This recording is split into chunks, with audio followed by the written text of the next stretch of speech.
Nicholas McGee on Niners Nation has a whole article out on why Jonathan Mingo, the receiver from Ole Miss, would be perfect for the 49ers. And it's funny because I really like Jonathan Mingo as a player, and I've watched him all year for Ole Miss. And every time I looked at these mock drafts and look at where they have him projected, I'm thinking, why is nobody like Jonathan Mingo as a player? But he writes a whole story about why Mingo's a good fit for the 49ers. Mhm. I mean, look where some of these great receivers have come from. You look at DK Metcalf and just all the great, not all the great receivers, but just in the last 4 or 5 years, there's been some terrific receivers coming out of Ole Miss. And Mingo got deep and made plays and is 225 pounds, and then went to the combine and ran 4.46. What do you think of that? Of that name? I don't know if you've seen Jonathan Mingo, but Oh a yeah, great story on Niners Nation. absolutely. And all right, so I got to be honest. There's several wide receivers that I think can come in here and find a nice spot. So he's Jonathan Mingo is good, but he's probably not the guy that I have my eye on. Like, and if I had to pick a kid, it's a 6'4" kid out of West Virginia. His name is Bryce Ford-Wheaton. Yeah, And burner so, ran like 4.38, and he's oh my huge. gosh, yeah, 4.38. 6'4", 221, This is redshirt junior, ran 4.38. this is the guy to me. I feel like if the I like that 49ers one were too. going to That's a good draft call. another wide receiver, this is the guy. Big guy. I mean, didn't they miss out? They didn't draft you mentioned him a little bit earlier. It was the guy from Seattle. They didn't draft him. And so DK. DK Metcalf, well, here's your DK Metcalf like of this draft. Like, 4.38, 1.54 split, y'all.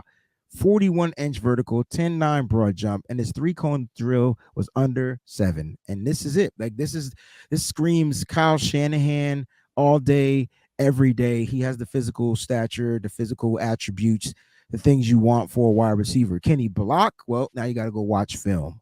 But this is a good guy that I think could fit. Like Jonathan Mingo from Ole Miss, actually like that. But I think you can get a Bryce Ford-Wheaton as well.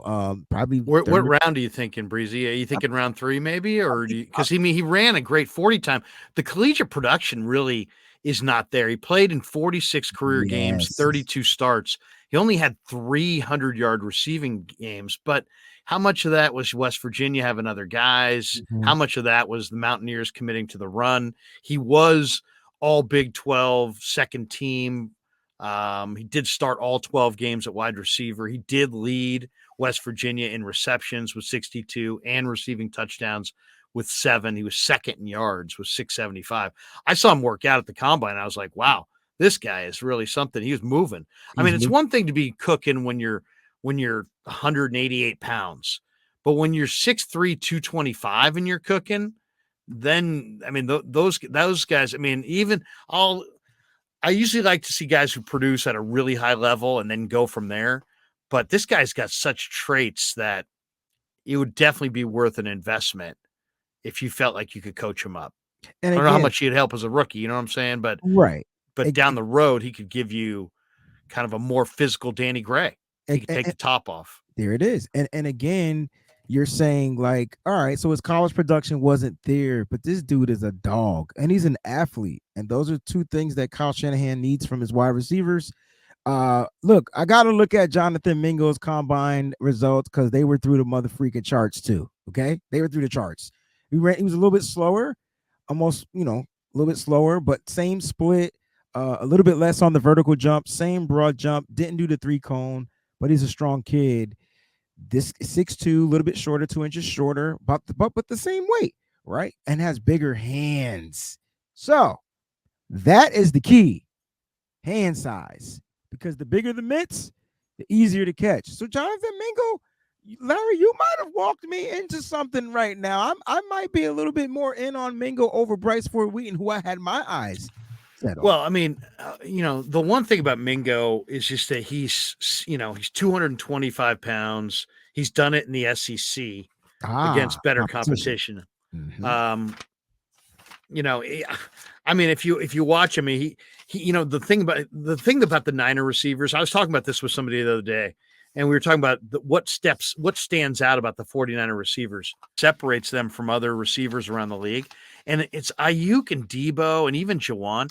These guys run in the middle of the field just the same way they run on the sidelines. There's no fear. No Where fear. you watch receivers around the NFL, there's all kinds of receivers who are peeking and looking and tiptoeing through the middle.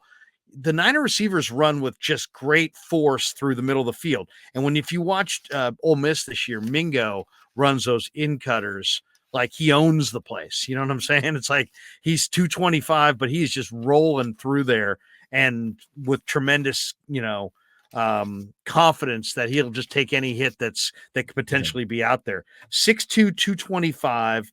Big guy. Good hands, good coordination. This guy can play against man coverage. He gets vertical. And then he ran 4.46, and you said 10 3/8 inch hands. He's got huge hands from Brandon, Mississippi. He blocks. He's explosive. Now, he needs route running, help.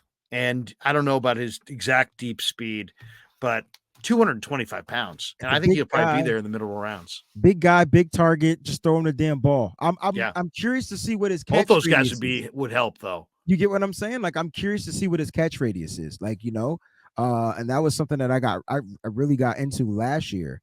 The catch radius. Like, I'm curious to know what that is, and I'm sure we'll find out soon. But listen, there's a slew of wide receivers.